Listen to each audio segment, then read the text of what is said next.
तो देखिए, आज हम आपको करवाएंगे 12वां चैप्टर जिसका नाम है वृत्तों से संबंधित क्षेत्रफल। वृत्त में क्या बनता है, कैसे क्षेत्रफल ज्ञात करना होता है और क्या क्या पूछा जाता है। हमने पहले वीडियो में आपको बता दिया था कि वृत्त की परिधि कैसे ज्ञात करते हैं, वृत्त का क्षेत्रफल कैसे ज्ञात करते हैं और क्या देकर क्या पूछा जाता है। और बोर्ड में 1 नंबर का क्वेश्चन उसी से पूछा जाता है, वृत्त की क्षेत्रफल ज्ञात करें या वृत्त की परिधि ज्ञात करें। मैंने क्षेत्रफल और परिधि के बारे में बता दिया था। आज हम बात करने वाले हैं त्रिज्य खंड और वृत्त खंड के बारे में। तो सबसे पहले हमारा आज टॉपिक है, पहला फर्स्ट टॉपिक आज अपना है त्रिज्य खंड।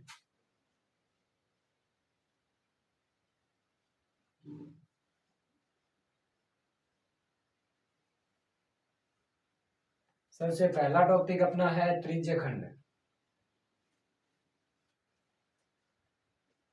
तो देखिए त्रिज्य खंड में क्या होता है।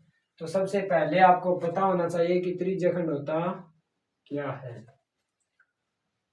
तो ये सबको पता है कि वृत्त के अंदर ही बनता है, जो बनता है वो ये हो गया वृत्त। और इस वृत्त के अंदर ये हमेशा केंद्र होता है त्रिज्य, यानी त्रिज्याओं के द्वारा, दो त्रिज्याओं और एक चाप के वह थीटा के द्वारा घेरे गए खंड को त्रिज्य खंड कहते हैं।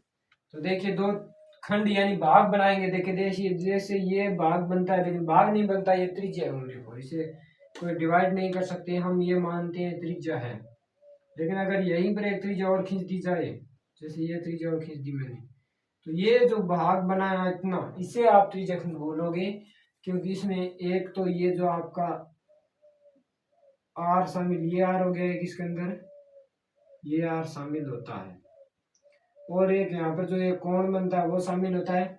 इससे पहले आपको पता होना चाहिए कि ये चारों एक बिंदु के चारों तरफ जो जितने डिग्री का कोण बनता है वो कितने डिग्री का होता है, ये भी बताएंगे। दो त्रिज्या होगी, एक थीटा हो गया। यहाँ पर कोण को थीटा ले सकते हैं अगर थीटा इकाई हो, अगर थीटा इकाई हो तो अगर ये थीटा है। और ये भी आपको एक चाप दिया होता है, ये भी चाप दिया होता है। तो देखिए वृत्तखंड त्रिज्या खंड का दो त्रिज्याएं हो गई। अगर थीटा इकाई हो, अगर थीटा इकाई हो तो त्रिज्या खंड का क्षेत्रफल, त्रिज्या खंड का क्षेत्रफल। तो त्रिज्या खंड का क्षेत्रफल, तो देखिए त्रिज्या खंड का क्षेत्रफल कैसे ज्ञात करेंगे। तो आपके पास एक तो पाई आर स्क्वायर हो गया, क्योंकि यहाँ से वृत्त है, वृत्त का क्षेत्रफल क्या होता है, पाई आर स्क्वायर हो गया, बटा में लगा देंगे 360। इससे पहले आपको थीटा लगाना होता है, पाई आर स्क्वायर थीटा बटे 360, पाई आर स्क्वायर थीटा बटे 360, पाई आर स्क्वायर थीटा बटे 360। ये त्रिज्या खंड का क्षेत्रफल हो गया। आज हम ओनली फॉर त्रिज्या खंड और चाप की लंबाई, आज हम त्रिज्या खंड और चाप की लंबाई का अध्ययन करेंगे। तो त्रिज्या खंड का तो मैंने बता दिया, वो यहीं पर आपको आप फॉर्मूला एक और बता देता हूं, चाप की लंबाई, चाप की फॉर्मूले के साथ। देखिए चाप की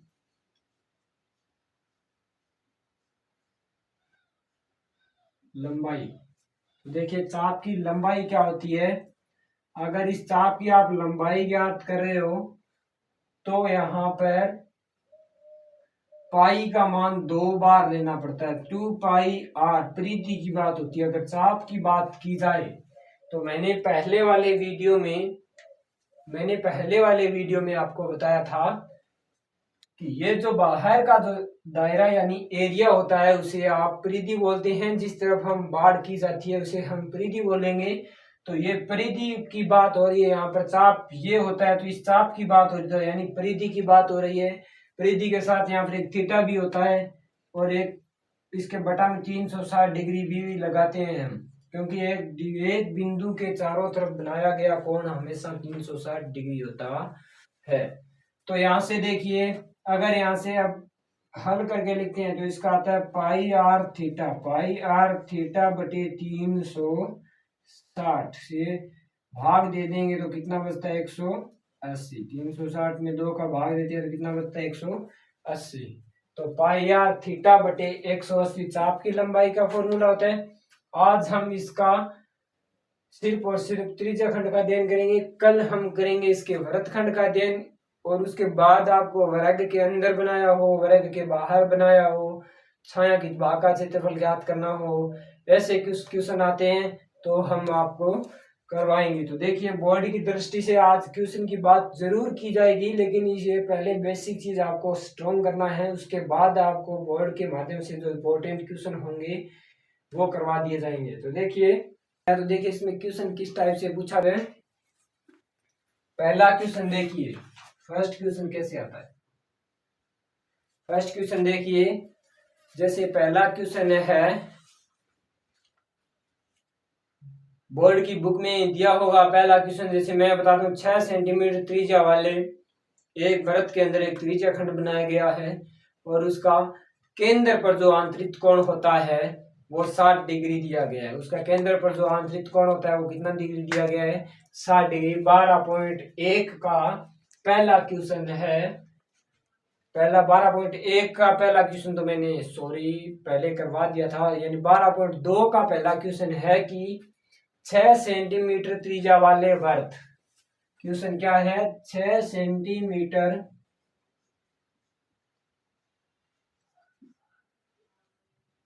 त्रिज्या वाले वृत्त, 6 सेंटीमीटर त्रिज्या वाले वृत्त दिया है आपको, और उसमें त्रिज्या खंड का क्षेत्र, उसमें बने त्रिज्या खंड का क्षेत्र वाले वृत्त के अंदर,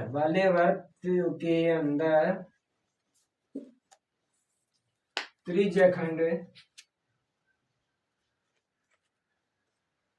वृत्त के त्रिज्या खंड का क्षेत्रफल ज्ञात करें जहां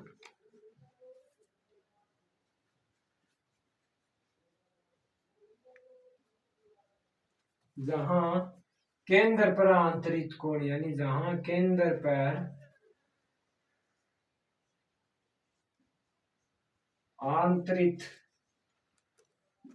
कोण, यानी इसने बोला है जहां केंद्र पर आंतरिक कोण 60 डिग्री हो,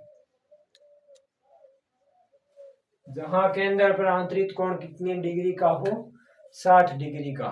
तो त्रिज्या खंड का क्षेत्रफल ज्ञात करना है जहां केंद्र पर आंतरिक कोण 60 डिग्री हो, रेडियन यानी आर का मान होता है, और आर का मान आपको दिया है 60 डिग्री नहीं 6 सेंटीमीटर, और थीटा का मान 60 डिग्री दिया है। तो ये आपके पास फॉर्मूला है, पाई का मान कॉमन फैक्टर होता है, मैं इसके अंदर लिख देता हूं, पाई का मान रेगुलरिटी तब तक 22/7 लेना है जब तक आपको बोलने दिया जाए कि पाई बराबर आपको 3.14 लेना है। पाई के मान 2 होते हैं क्वेश्चन में, जब तक नहीं बोला जाए तब तक आपके पास ये मान होना चाहिए, ठीक है। तो यहां से देखिए उसने त्रिज्या खंड का क्षेत्रफल पूछा है, त्रिज्या खंड का क्षेत्रफल, तो त्रिज्या खंड का क्षेत्रफल बराबर का निशान था पाई आर स्क्वायर थीटा बटे 360। तो यहाँ पे लिखना है पाई आर स्क्वायर बटे 360।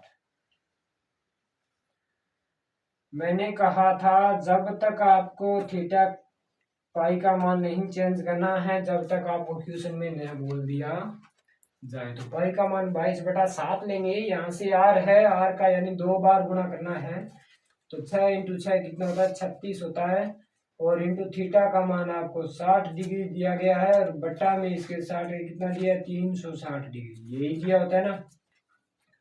तो देखिए 0 से 0 काट देंगे, 36 से 36 काट देंगे, ऊपर नीचे है, ऊपर नीचे वाली संख्याएं हमेशा ऊपर नीचे वाली ही करती है।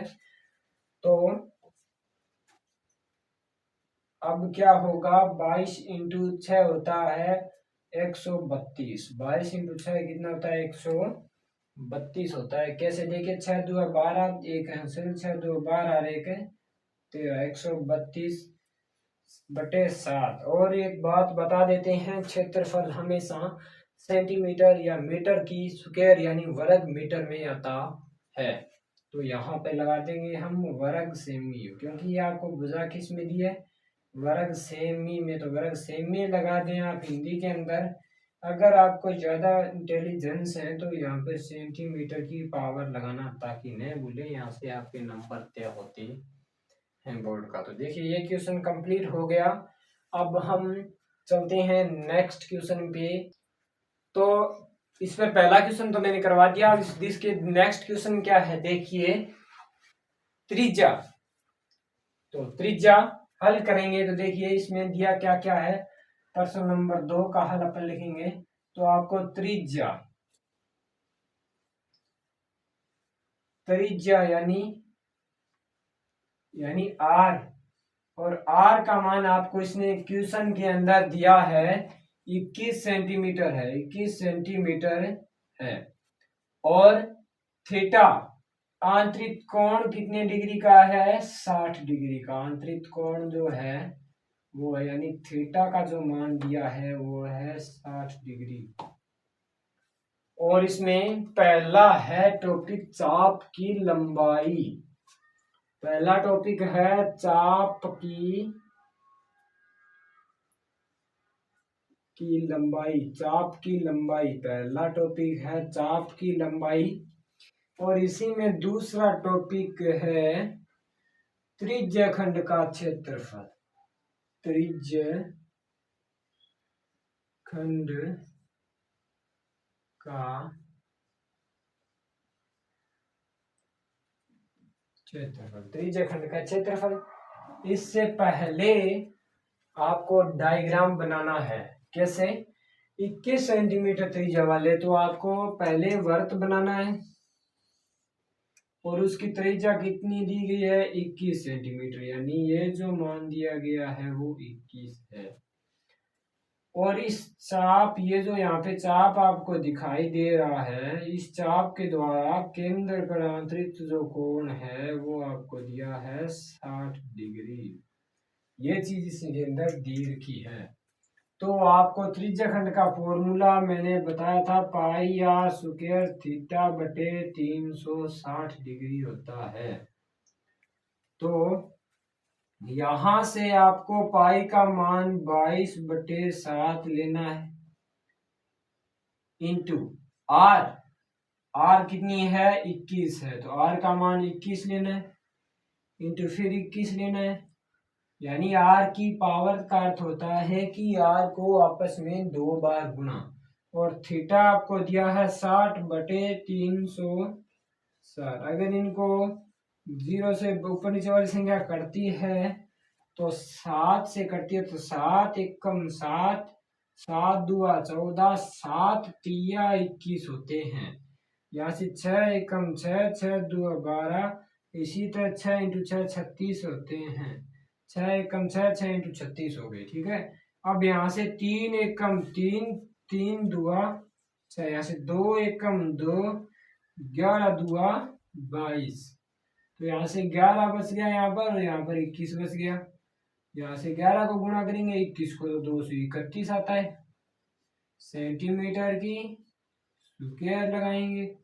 अगर किसी को नहीं आता है तो देखिए 21 एकम 21, 2 हैंसिल बच गए, 21 एकम 21 और 2 23। तो ये जो क्षेत्रफल आपने ज्ञात किया त्रिज्या खंड का, ये तो मैंने पहले वाले क्वेश्चन में भी करवा दिया था, लेकिन हमें आज आपको दिखाना है कि चाप की लंबाई। तो चाप की लंबाई का फॉर्मूला होता है पाई आर थीटा बटे 180, 180, ठीक है।